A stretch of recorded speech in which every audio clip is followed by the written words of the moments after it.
session today. Today's session is going to be around leading cultural change in organizations. And just to go ahead with the cultural changes in organizations, this is one of the key areas, in fact, that organizations you see drive within themselves. Organizations, culture is something which keeps changing with time for an organization.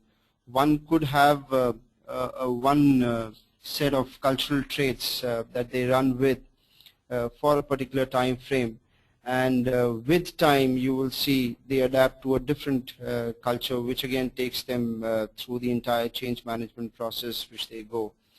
I in fact was going through one of the world value surveys, and I will touch base on a little bit on the globalized environment and how countries are looking at cultures. So there is a great initiative taken by an organization. It's a group of scientists who've come together in the World Values Survey, and it's a network of social scientists studying change values and their impact on social and political life.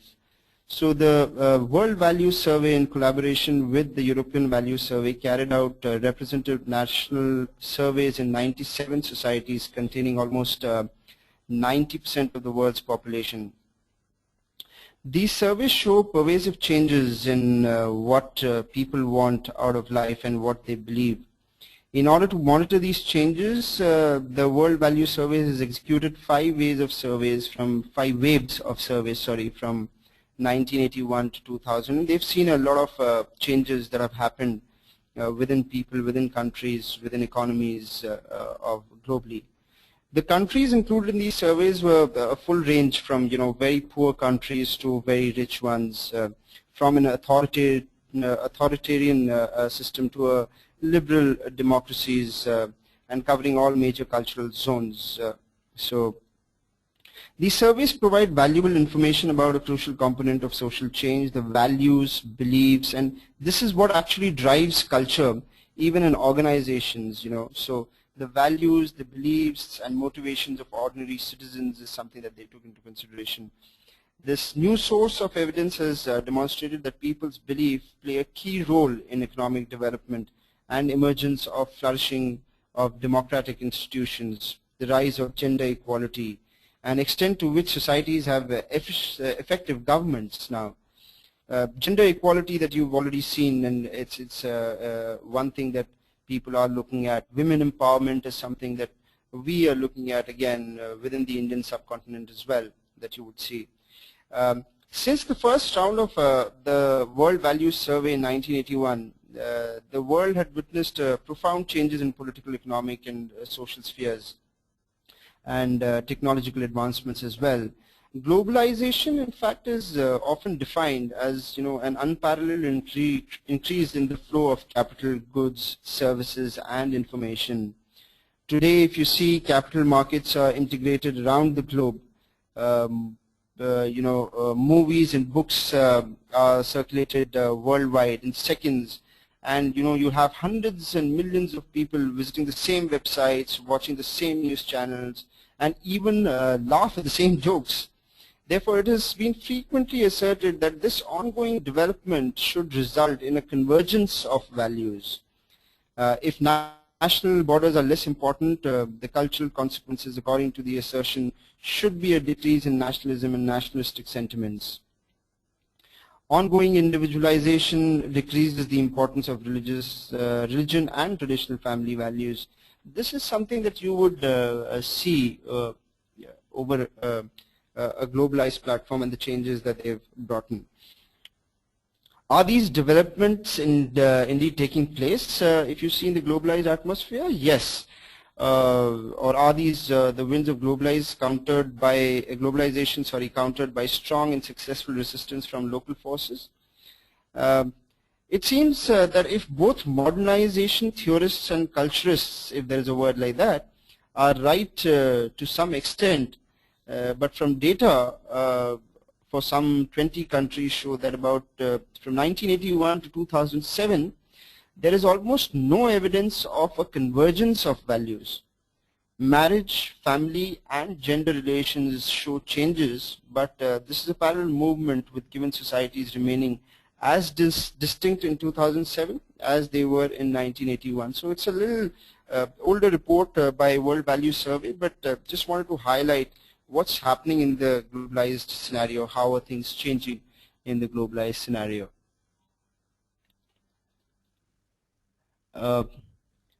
So leading cultural change in organizations, again, if you see, again through this World Value Survey that we saw, was the stories which circulated through most organizations typically contain the following, a narrative of events about organizations' founders, rule-breaking, rags to riches success, reduction in workforce, relocation of employees, reacting to past mistakes, and organizations coping. These stories anchor the present to the past and explain the explain and legitimize the current practices. Repetitive sequences of activities express the key values of organizations, reinforce the goals that are most important, and identify the people who are either important or expendable. Some examples of material symbols in organizations of organization facilities. In fact, you can even look at or know a culture of an organization by looking at the way the building is structured within or for an organization. So even the organization facilities, types of executive vehicles, the size of offices, the elegance of furnishings, executive perks, employee lounges, on-site dining facilities, and reserved parking spaces. These are some of the keys that you will be able to identify when you look at a culture of an organization. Organizational units use language as a way to identify members of a culture or a subculture. Organizations over time develop jargons, unique terms to describe equipments, offices, key personnel, suppliers, customers, or product related to their businesses.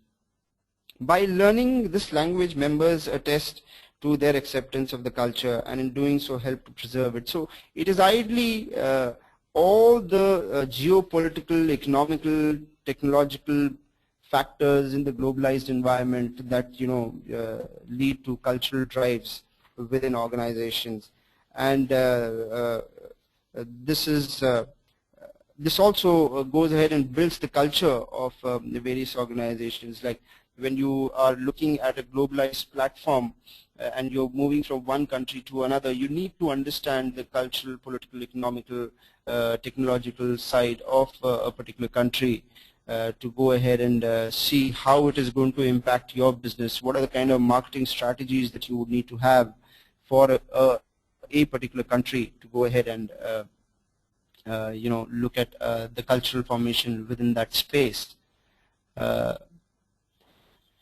So just coming to this, the contents for this presentation that I'm going to present today is going to be the purpose of organization culture, how cultures are formed, globalization impacting cultural change, and I will just touch base a little on that with some examples.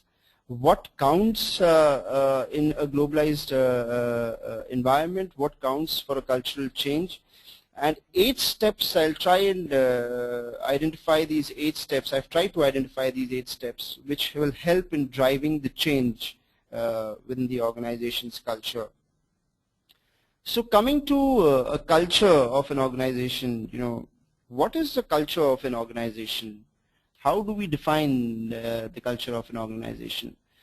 So Henry Mintzberg, I'm not very sure of how many of you are aware of Henry Mintzberg, but Henry Mintzberg is a professor in an internationally renowned academic and author on business and management, and he's currently at the Kellogg currently working as the Kellogg Professor for Management Studies at the McGill University in Montreal, Canada, where he's been teaching since 1968. So he has gone ahead and defined, cultural organization culture as the soul of the organization. So it's not the body, it's not the blood that runs in the body, it's not the structure, but the soul of the organization, the beliefs, the values, and how they are manifested. He also says, I think the structure as a skeleton and as a flesh and blood, and culture is the soul that holds the thing together and gives it life force. So when you look at a lot of organizations that I have seen, some of them have the vision, some of them do not have a vision but have a mission and don't have values. So ideally, when you look at an organization culture, the first thing that one should look at in an organization culture is the vision. The vision is one of the most important aspects for any organization. I should know where I want to take this organization to, which platform, or where do I want to take this organization to, what is the purpose of my organization, how do I factor in that purpose with the socio-economical developments within a country, within the global world. So a pattern of shared values, beliefs and assumptions considered to be appropriate way to think and act within an organization is something that we can call as a culture of an organization. And a culture of an organization is generally shared. A culture helps members to solve problems. And in a scenario, you also see that when you hire new people to an organization or for an organization, you try and teach the culture of that organization to the newcomers so that they can adopt to the culture and help perform within their day-to-day work. Culture strongly influences behavior. This is something that you will see as well in the culture organization that you are working for. Some levels of cultures, in fact, defined are the artifacts, beliefs, values, assumptions. So when we talk about artifacts, we're looking at aspects of organization's culture that you see, hear, that you feel, that you see from the outside again, that you hear from the outside world, that you can feel. Beliefs is something that the understandings of how objectives and ideas relate to each other. And values is again the stable, long-lasting beliefs about what is important. So like I said, I've seen companies having vision and mission statements but don't have the values system in place, which is also another aspect which is very, very important in driving an organization culture. So from the vision, I get to know the mission and what is the purpose, how am I going to achieve that vision, and am I going to compromise on any value streams that I have laid out for my organization, another important aspect. So if I have integrity as my value system, I need to ensure that all the employees within my organization have that same value system of integrity, which then becomes a part of a culture of an organization. Some organization culture dimensions, like you can see in this slide, look at innovation. So what is an innovation kind of a cultural dimension? The characteristics are they're pretty experimenting, opportunity seeking, risk taking, very few rules, low cautiousness, but there's also a negative side to that as well, which we'll discuss while we go through the presentations. Stability is another kind of a dimension which you will see the characteristics of predictability, security, rule-oriented. Respect for people is another cultural dimension. And these can be actually values as well. For example, respect for individual also becomes a value stream of an organization. This is the value of my organization. Fairness, tolerance. When someone is, I'll give you a very basic example, someone is talking, don't interrupt till the person's not finished, a very small little thing, but definitely comes into play. And most of us, unfortunately, either walk away from such situations or don't follow that. So practicing what you're preaching is another important thing, and culture is again driven from the leaders of the organizations, from right from the chairman or the CEO of an organization to the key stakeholders of an organization. That's how you drive cultures. Tata, for example, has a very strong culture, and it's been driven from an era where we were not even born at that time. And this culture, that they have adopted and they have moved further with is still persistent and can be seen very well in the Tatas. This is an Indian side of the continent, but also looking at the globalized side, I'll give you some more examples while we move on. Outcome orientation, if you see, is another cultural dimension, which is action oriented, high expectations, result orientation. Attention to detail, precise, and analytics. A lot of companies that run green belt projects, black belt projects, master black belt projects, General Electric, for example, could be said as having an organization cultural dimension of attention to detail. And that is where they started. In fact, the ITES segment today's date, a lot of these attention to details analytics is done within the ITES BPO arm and the IT industry as well. Team orientation is another cultural dimension that you would see, collaboration, people orientation, etc. Aggressiveness, competitive, low emphasis on social responsibility. So characteristics of organization culture, again, like I said, like you've seen, innovation, risk-taking, the degree to which an employee or the employees are encouraged to be innovative and take risks is something that you will see in an innovation or innovative kind of a dimension or a culture. Attention to detail, like I mentioned here, the degree to which employees are expected to exhibit precision, analysis, and attention to detail. A lot of, while I'm working on projects with organizations, and I see the management, the middle management, the attention to detail is a little less, and that's where a lot of organizations want to drive that, but it again depends on the culture that they are following within the organization. So having said that, the cultural change the current culture of an organization and changing the culture has a lot of effort that needs to be put in to go ahead and make these changes. Team orientation is one of a key aspect. A lot of people are individualistic in nature and work in an individual kind of role. They are very good performers at times when they work in isolation.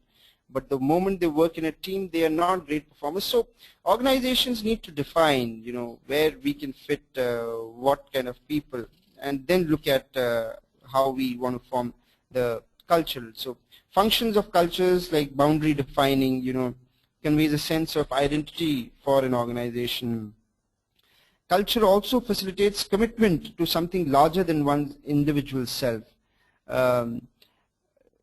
In a society form, if you see, a negative cultural aspect could be said as killing in terms of honor killing that was recently in the newspapers everywhere.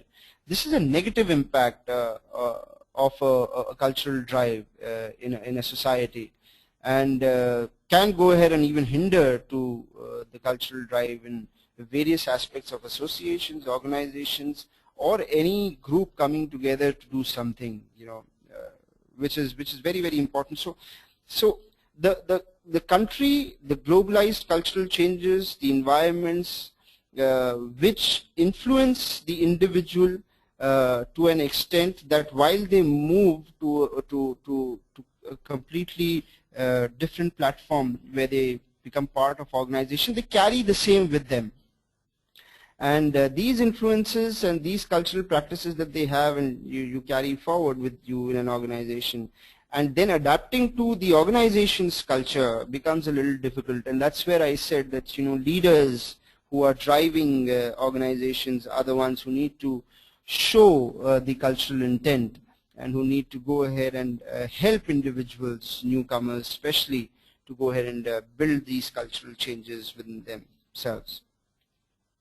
So cultures generally serve as a sense-making and control mechanism. They guide and shape the attitudes and behaviors of employees. Do organizations have uniform cultures? Well, organization culture represents a common perception held by organization members. Core values or primary values are accepted throughout the organization. So for example, a dominant culture. A dominant culture will be something where which expresses the core values that are shared by a majority of the organization members. A subculture to a primary culture would be tends, like for example, tending to develop a large organization to reflect common problems, situations, or expertise. So moving on to the next slide, where you will see how cultures are formed. So when I look at how cultures are formed, there are a few factors that come into play, and cultures generally are formed by the person who has either started the organization or a body that has founded an organization. What is the philosophy behind having formed a particular organization or a particular association of a group of people working together? What is the philosophy behind that? The original culture is a drive from the founder's philosophy or the group of people who've gone ahead and formed this particular association. Now, this strongly influences the criteria used in hiring, which is the selection part of it. Now, selection of top management, selection of socialization, which is top management environment leading to the organization culture, and I will touch base on this as well. The actions of current top management set in general climate of what is and is not acceptable behavior is something very important to be considered.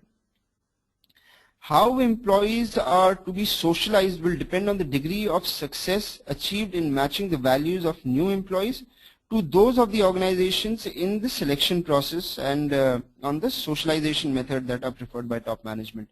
So even socialization, when we talk about, in organizations, socializations is to teach the culture to the new employees. Any new employee that is being hired within your organization, how are you teaching? How are employees, how are you socializing with the employees? What is the degree of success, achieved in matching the values of new employees? So an employee brings in some values and systems within themselves while they come to an organization. How are we matching the values of those new employees to those of the organization in the selection process? So the hiring and selection process is a very critical aspect again of getting people to follow a cultural change or the culture of a particular organization. So like I always say in people, selection is one part of getting the employee on board, but the key part of getting an employee or moving an employee to the culture of the organization is the orientation part. So orientation, if the orientation is correct and if the orientation is right, which is the socialization aspect of it, you will see retention is higher and you're able to retain people higher. So organizational culture is a system of meaning that members share and that distinguishes the organizations from others. Obviously, we've seen different cultures in different organizations. Google, for example, has a very different culture than a Coke. A Coke has a very different organization culture than a Maruti India Limited, and we've seen some cultural transformations within Maruti itself. The recent, in fact, the recent things that happened in Bosch, Maruti, is also something which is a cultural drive within a country. So there is a change in the cultural aspect of the country which is leading to such scenarios within organizations. Organization culture is a system of meaning that members share and that distinguishes the organizations from others. The dominant culture expresses the core values shared by the majority of organizations members.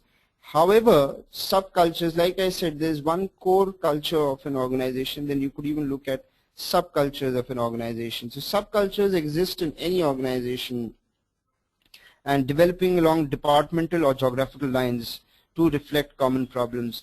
If I look at a globalized scenario and a globalized platform, and like we call a multinational company in India venturing into India, the practices that they are following, the strategies that they are following in a particular country could differ. But the culture, the main culture that they are following in a particular country should be same as they would want in various other countries. Again, like I said, a few things could change, the verbatims could change, but the culture remains the way the founders have seen the culture to be of an organization. So if organizations have no dominant culture and were composed instead of numerous subcultures, the value of organization culture as an independent variable would be significantly lessened, because there would be no uniform interpretation of what represented appropriate and inappropriate behavior.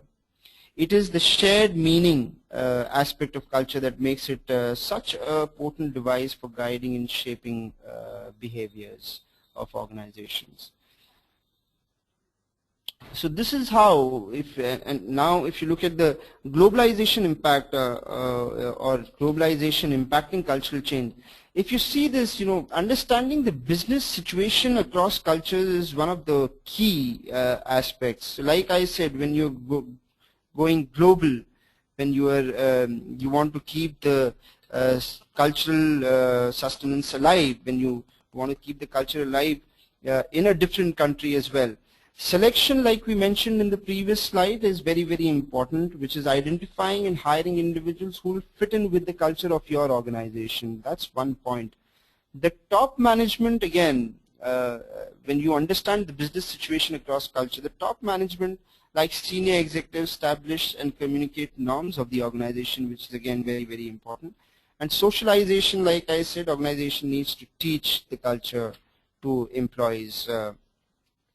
And once you teach the culture to the employees, you will see great outcomes like, increase in productivity. The utilization of employees moves higher, but by just looking at a culture of an organization, looking at a slight cultural change within an organization. I've seen that quite a lot. I've done that with organizations. When I form organizational development structures, OD models for various organizations, we've seen a lot of changes in terms of increase in utilization of employees. People were not being utilized to the potential, and a small little cultural drive could go ahead and bring that in. Productivity increases of people, commitment towards work increases. People who wanted to go away from the office at a particular hour now want to stay back and probably do something extra and develop their own skills as well at the same time of how they can help improve the organizations. Turnover, revenue targets, revenues improve for an organization. Just to give you an example, like I've quoted in this presentation over here, in terms of cultural diversity of an organization. So why doesn't McDonald's serve hamburgers in India? When McDonald's came to India, they realized that, okay, as per the religious beliefs of people within India, it is not right to go ahead and serve hamburgers in India. Ham is something which, as per the Indian society, is not acceptable in some of the religious and societies within India. So they said, okay, fine, we will, the cultural aspect remains the same. However, we will, looking at the current situation, looking at the scenario in India, we will not serve hamburgers. Coca-Cola, for example, when they moved to China, they named Coca-Cola in China as Kikokela. And Kikokela, which ideally in Chinese then meant bite the wax tadpole, or female horse stuffed with wax, which is upon their dialect, and that's how Chinese perceived it. Which, when they got to know, was a change for them. They said this is not right, and then they went ahead and they researched about 40,000 characters within the Chinese side of, and they found an equivalent, a phonetic equivalent to that, which is Coca-Cola. So, which translates into happiness in the mouth. And that's something that they went on ahead with, and they said, okay, let's brand it this way. So if you look at cultural diversity within the organization, the Coca-Cola culture, overall globalized culture remains the same. It's only a few aspects which change within time. This is just to go ahead and give you an example of how things change. What counts in a culture? If you look at this particular slide, you will see that beliefs and assumptions are the core in what counts, So, and then you have your external focus, your internal focus, the stability, the flexibility of an organization. How stable do you want it to be? How flexible is an organization? How are external focuses being done? How is internal focus being measured? What are the beliefs and assumptions? And then you go ahead and look at, the mission, which is the direction or purpose, the consistency, which is the systems, processes, the involvement, the commitment, the drive, the ownership by the senior management, by the people themselves, by the middle management, by the junior management. And in fact, I feel that everybody who is a part of an organization is part of the management. So that's something that people need to look at. Adaptability, what are the markets, what are the trends? So what is a corporate culture? People have described, and while I'm discussing this, what counts, people have described the corporate culture as how things are done around here. What are things that are done, and how are things done around here? It is revealed in the routines that have developed over the years, how employees interact, the architecture, the way employees dress, and so on. Even the way employees dress in an organization. Yes, Google, IT firms, for example, have a different way of dressing. If you look at a financial market scenario, and if you look at the banking and finance segment, the dressing sense is very, very different. Very formal, very, they wear a tie, they wear a blazer. Most of the times while interacting with customers, that's their dress sense, that's their dress code. Very formal, because it's also dealing with people's money. So when you are in a financial business, yes, that's the kind of dress code that you would need. So however, corporate cultures, it goes much deeper, as do icebergs, and I'm sure you would have seen that iceberg model, that this is only the tip of the iceberg. Then you have something below, which is actually the crux, the core, that is the core, so which is hidden and below the water, which is more dangerous to passing ships, as you've seen, also relates to the cultural drive. So the corporate culture, the subconscious underlying beliefs and assumptions that you see in this slide as well, the core beliefs and assumptions that are far beneath the surface, are rarely questioned. They are very few times are they questioned, but they can. These are the beliefs and assumptions of the core that can hamper an organization's effort to adapt in an ever-changing world. Sorry. However, to survive in a rapidly changing world, organizations must adapt to a cultural change. When an organization suspects it is not keeping up, what should it do? Well, most will start by changing product portfolios, or by services, changing the services of the organization, or by changing the marketing focus of the organization, or even the sourcing. So they might just go ahead and say that, we need to hire more people or hire different people with different skills. So they could. However, there are only few organizations who would like to change the culture and to create a competitive advantage. So how do you go ahead and do that? Well, just to give you an example, John Stumpf, who was the CEO and chairman of Wells Fargo Bank, had gone on record as saying that it's about the culture.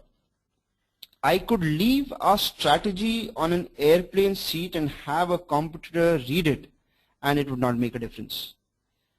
So ideally what he's trying to say is that it is the culture of an organization that impacts the work, the growth of an organization. Like he says, I could leave a strategy on an airplane seat and still have competitors read it, and it would still not make a difference to my organization. And another example that I would like to give is Domino's Pizza. Domino's Pizza had been led by its founder for almost 40 years. Before he started that, he said that he sold it to Bain Capital, who brought in a new CEO, David Brandon, I believe. Yeah, David Brandon.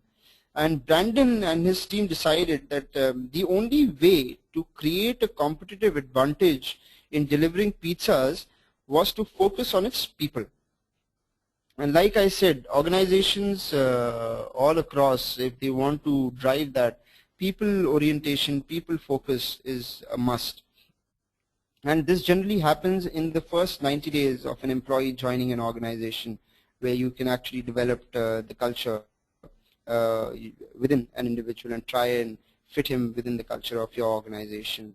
That should happen. So in the case of Domino's Pizza, Brandon realized that Domino's had to focus on developing its capabilities, coordination and integration, customer focus, and organization learning. So Domino's focused on improving the quality of the workforce. Again, when they said that they need to focus on people, they said, let us go ahead and improve the quality of the workforce. One change it made was to emphasize on attitude rather than skills. So what they said was, skills is something that could be taught to people. I can teach a skill to an individual. But attitude, if it is stubborn, it remains. It is a permanent scar on a particular person. And to change that attitude becomes a very big challenge, especially for organizations. Yes, attitudes also can be changed with time, but it takes a longer period of time to change attitudes of people rather than skills. Skills can be imbibed within individuals. So they decided, let's go ahead and change the attitudes. It started drug testing its drivers, in the US, especially when they started drug testing its drivers. They implemented new financial softwares to prevent shrinkage and banned employees who had been fired from one location from being rehired anywhere in any other location. So these steps, these are very small, a different drive altogether, whereby testing drivers on drugs, implementing new financial softwares to prevent shrinkage, are some of the things that they took. And these steps all contributed to Domino's steadily improving their performance. Another example that I'll quote over here again is, like when we say, the cultural changes, how do you go ahead and build a culture when you have a merger or acquisition that takes place of companies coming together, 2 to 3 companies, 4 companies, even if you're taking over an organization, how do you fit that? So with that, there was an example of Polar Bank that I saw, which merged 3 banks that provided unrelated products and were based in different Scandinavian countries. The CEO at that time, Katrina Hansen, realized that European banking consolidation, Polar Bank, would only stay in business if it was integrated better. If the mergers of these 3 banks that they took, their businesses, they were integrated. So how could the CEO and the management teams of these 2 companies realize their visions? And again, like I said earlier, it flows all from the vision of an organization. So for all the participants today, I would really appreciate if you could focus on the vision of your organization and try and communicate that across to the people so that they are living the vision of the organization every single day. So in the case of Polar Bank, in these cases, both companies conducted an organization culture survey to help them assess their cultures. They used results to identify the gaps, track progress as their organizations evolved, and benchmark against other companies. Benchmarking is another strategy that people use against competitors of where they stand and how they need to move up and how they can go ahead and make a few cultural changes within an organization. So to break down the barriers at Polar Bank, Hansen had each of the banks develop their own strategies with inputs from other groups. So if there are three branches A, B, and C, and A builds up its own strategy, B and C will give inputs on the strategies that the group is, or that particular bank is building up. The cross-fertilization was an essential step in fostering understanding across the banks.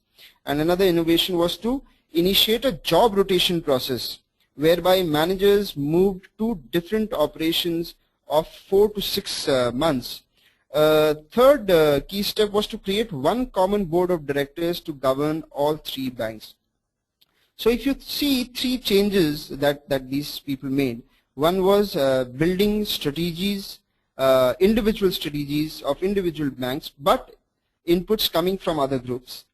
The second was, to go ahead and do a job rotation, whereby managers move from different operations to for 4 to 6 months in different roles. And the third was to create a common board of directors who governed all these three. So like you have committees that are formed who govern all these three. Together they had to overall strategy and ensure consistent implementation in three banks, thereby fostering a one polar bank perspective. And that's how they achieved. So cultural change, to be again on the same platform, is something that cannot happen in one day. Cultural change is a drive that takes anyways from 1 year to 5 years, and that's how it is. That's how the cultural changes happen. Now, organizations face a set of dynamic tensions that leaders must manage as they try to solve two problems simultaneously. External, like if you see in this, you have external and you have internal. So external versus internal focus and flexible versus stable internal environment. They also face other tensions such as providing a top-down mission versus engaging employees, which is a bottom-up involvement. Managing one part of these tensions is relatively easy, however it is hard to get them all right. Externally focused organizations often have trouble with internal integration. Research has shown that there is a link between traits that describe companies' cultures and various performance measures such as profitability, sales growth, quality, and market value. In short, organization culture impacts business performance. It does so by creating an organization's sense of mission and direction, building a high level of adaptability and flexibility, nurturing employee involvement and engagement, and providing consistency that is strongly rooted in the set of core values. Here are some excerpts and some things that I'd taken from, and I believe that you can also go ahead and look into this, which is a source that you can read probably is Leading Cultural Change in Global Organization by Professor Robert Hochberg and Professor Dan Dennison of IMD. And also Corporate Culture and Organizational Effectiveness by F. Guerra, which is from Wells Fargo. So you can also go ahead and look into that as a reference point. Coming to the last two slides that I have over here, which is how do we, now we know, okay fine, culture is driven by vision. If we know the vision of an organization, from that we drive the culture of organizations. But this is a change process, and like I said earlier, this change process takes anyways from 1, 2, 3, 4 to 5 years as well, But what are the steps in driving this change? How can I go ahead and look at driving this change within our organizations? So let's look at step number 1, understanding the markets and risks. When I'm looking at driving a change for a cultural change within an organization, I need to understand what are the markets. What is the market currently? How is the market in a particular country? If I'm going global, what is the market in the other country? And what are the risks that I will take? So there is some research work which organizations do, and to see what kind of markets that they want to venture into, and they identify potential risks and opportunities as well. So if you see, most successful change efforts begin, and this is something that you will see. I'll give you another reference point that you can probably go to, which is Leading Change: Why Transformation Efforts Fail by Harvard Business Review. A great article in HBR about this as well, and you could go through that as well. But most successful change efforts begin when some individuals or some groups start to look hard at a company's competitive situation, market position, technological trends, and financial performance. They focus on potential revenue drop when an important patent expires, the 5-year trend in declining margins in a core business or an emerging market that everyone seems to be ignoring. They then find ways to communicate this information broadly and dramatically, especially with respect to crisis, potential crisis, or great opportunities that are very timely.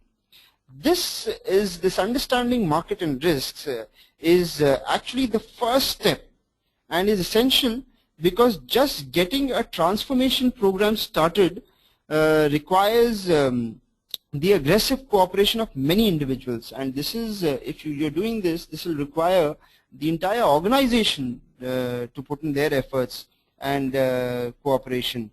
Without motivation, again, people won't help and the effort goes nowhere. So you need to very clearly define what are the risks that you're going to be taking. A paralyzed senior management often comes from having too many managers and not enough leaders. So like I said earlier, it is driven by leaders. Cultural changes are driven by leaders. It is the leaders who drive this. For step 2, form an influential team, and this is where you will see when you form influential teams, this team is the one that is going to drive the change, is going to drive the effort. And again, if you have leaders or if you have teams that work in if you have people within the team who work in isolation, then you will not be able to work as a team, and you will not be able to encourage teamwork. So encouraging teamwork after forming an influential team is also a very important aspect of driving cultural change. Now, if you don't have a vision for your organization, like I said, some organizations have only missions, they don't have a vision. Some organizations have vision but don't have missions. Some organizations have vision, mission, but don't have values that they relate to the vision and mission, which is something that that we really need to think about. So creating a vision is again very, very important, and there are 3 types of vision which you can read again once you have the time. But creating that vision is very, very important. Understanding what you want to achieve, developing strategies around what you want to achieve is how you want to go ahead and create that vision. So once you have the vision created, then communicating that vision is another important aspect. How are you communicating that vision? How many times are you communicating that vision to? Is the vision imbibed? Have you been able to imbibe that vision in an individual? If you have not been able to imbibe that vision in an individual, and you've just done 1 or 2 exercises, generally what organizations do, and I've seen, they create a vision statement, they go ahead, they do multiple workshops, multiple training programs to go ahead and pass on the vision. They might also go ahead and have some placards, some small little folders on their desks, and they might try and do that. But the retention power of that vision is something which is more important. Has the individual been able to retain what the vision or what the communication is of that vision? So driving communication through behavior, like I said, leaders, you need to practice what you preach first. So driving the culture, driving the communication of vision through the behavioral aspects, communicating through means that register with an employee, and So if you don't create a powerful enough guiding coalition, which is the influential team that you're forming, you will not be able to get this moving. A vision says something that clarifies the direction in which an organization needs to move. In every successful transformation effort that we've seen, the guiding coalition develops a picture of the future that is relatively easy to communicate and appeals to the customers, stakeholders, the employees, etc. A vision always goes beyond the numbers that are typically found in 5-year plans and so on and so forth that you see, 2-year plans. In fact, now organizations, and there was a recent article even in the Economic Times, the magazine section, which said that a lot of organizations today's date are looking at a vision which is for 3 to 5 years and not moving to a vision which is an unending vision, because vision is something that you see and you want to achieve, not something that you don't want to achieve. So and depending on the matrix again that you have within your organization. So a lot of organizations are looking at a 3 to 5 year. It is usually a bit blurry, at least initially, but after the coalition works as it is for 3 to 5 years or even 12 months, something much better emerges through their tough analytical thinking and a little dreaming as well, which is required for the vision to happen. Eventually, a strategy of achieving that vision is also developed. So very, very important. Under communicating the vision is another thing which you will see. Like, for example, I've seen some 3 patterns with respect to communication in and which are very common, which is group actually, the first pattern is where a group actually does develop a pretty good transformation vision and then proceeds to communicate it by holding a single meeting or sending out a single communication. Then there is a second type of pattern where the head of the organization spends a considerable amount of time making speeches to employee groups, but most people still don't get it. Not surprising, since the vision captures only 0.005% of the total yearly communication, and that's how it goes about. In the third pattern, much more effort goes into newsletters, speeches, but some very visible senior executives still behaves in ways that are antithetical to the vision. So like I said, leaders have to follow, leaders have to show by example, leaders have to practice what they are preaching. The net result that, the 3 ways that I've just shared with you among troop goes up, while belief in the communication goes down, and that is not the right way of doing things. So executives who communicate well incorporate messages into their hour-by-hour activities. In routine discussions about a business problem, they talk about how proposed solutions fit or don't fit into the bigger picture. And it is always very important because you have the vision, so you are seeing the bigger picture. Every time when you see the bigger picture, you will be able to relate to the vision. In a regular performance appraisal, when you talk about the employee's behavior, helps or undermines the vision. In a review of a division's quarterly performance, one can talk not only about numbers but also about how the division's executives are contributing to the transformation of which is the bigger picture. In a routine, you can have question and answers with employees at a common facility. They tie their answers back to the renewal goals, and again keep going back to the bigger picture, keep relating to the vision of the organization. That is how you are able to go ahead and then form a cultural change within an organization. So when you drive the 8 steps, like I said, I've just discussed 4 of them right now, but to drive this you require these steps, and communication, one of the key factors in driving a cultural change, very, very, very important. Communication is the biggest hindrance as well, and if communicated correctly, it is a very powerful tool as well to go ahead and is used, can be used by organization in driving change within organization. The 5th step that you can see over here is empowering employees and getting rid of obstacles, providing support, process engineering to align with the vision.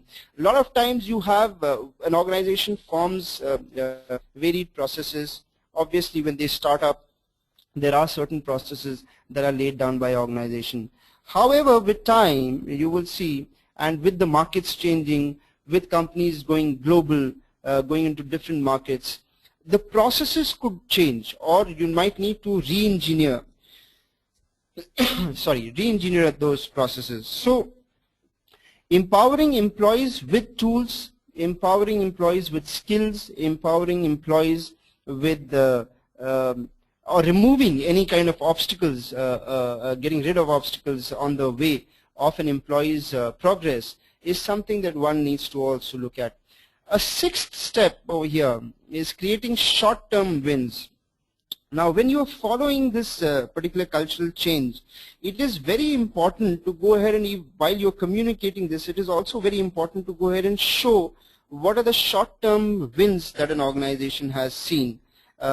Visibility, for example, dashboards. Dashboards is something that you should have at various departments, wherever the departments are, showcasing where the department has moved to, what are the wins, what are the wows that the department has created for the customer, and rewarding and recognizing employees that are involved, that have been involved in moving, looking at the larger picture, looking at the bigger picture, relating your dashboards, relating your performance to the bigger picture, rewarding your employees is again something that is required to go ahead and look at the drive of change.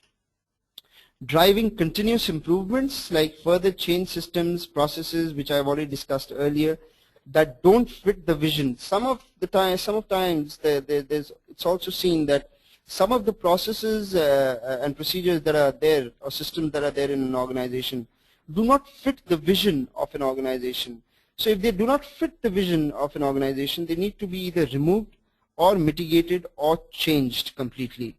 Driving continuous improvements also looks at hiring. Not necessarily that you need to go ahead, and a lot of organizations that we've seen recently of late hire people, fire people, and that's their strategy of getting the best people on board and see how cultural fits they are for their organization, how culturally fit they are, sorry, for their organization. However, developing employees internally is a key factor, and when you are driving change, because the employees have seen a particular culture within your organization, they need to understand the impact of this particular change that you are trying to drive for themselves. Everybody, in fact, in the world looks at what is in it for me, WIIFM, if I'm sure you would have heard of that. So if you're able to showcase the WIIFM, what is in it for me factor to the employee, you will see there's a change. You need to develop employees. They could be done, you at times might need to look at even promoting people, hiring new people from the market to ensure that you get some new skill sets within the organization. Create new projects, create new themes of organization. I'll give you an example. I just did, we trying to drive this change within an organization. We started off with Project 1500 and just named it as Project 1500. And the impact that it saw within a period of 3 months has been significant and has brought in people to align with the cultural change that we wanted to imbibe within the employees of that particular organization. And it has been, we've seen some fantastic results of that as well. So driving new projects, theme, change agents, continuous improvements is step 1. And last and not the least, but step number 8 is institutionalizing new approaches. So articulating the connections between new behaviors and corporate success. How have the new behaviors resulted in the corporate success? Where has the organization reached from where it was, and how have the behaviors impacted? For example, a not so customer oriented organization has been able to get a 90% or 100% C's customer satisfaction score. How? Through driving people's behavior. The employee behavior within the organization changed, and that led to the success, the corporate success. And there are various ways and means of defining that. Developing means ensuring leadership development and succession planning. One of the key areas, in fact, that we've seen, and this is in particular to the SME space, the small and medium enterprise space, being owner-driven organizations, like we see traditionally for mom and shop operations, where we've seen that there is no succession planning that takes place. And not only in the SME, I will also relate it to large enterprises, where if there is no succession planning within the leadership framework that you have, and the particular role becomes very difficult to manage, the function becomes very difficult to manage, the higher objective or the main vision, the bigger picture of the organization becomes difficult to be achieved. So succession planning, every leader should have created or should create a successor within 2 to 3 years of their, within in fact 1.5 years of their being associated with a particular department or a function. So these are the 8 steps that you can probably look at while you're trying to imbibe that change. Again, coming back to cultural change, organization cultural and the cultural change, would like to go ahead and say the values, the beliefs that people carry with them from the outside world that they've seen, from the economical, social, political, technological transformations that they've seen within their lives. Some of the values are carried forward by people to organizations, and once they reach an organization, they're employed by an organization, the organization needs to have some drives, some values, value streams, some values, some missions, some vision that they have, which they want to imbibe within people. That's how cultural changes and transformations happen within an organization. So I would, I have this to say, and thank you very much for being a great crowd to have participated in this workshop. In case you have any questions, I would be ready to take any questions forward from here on.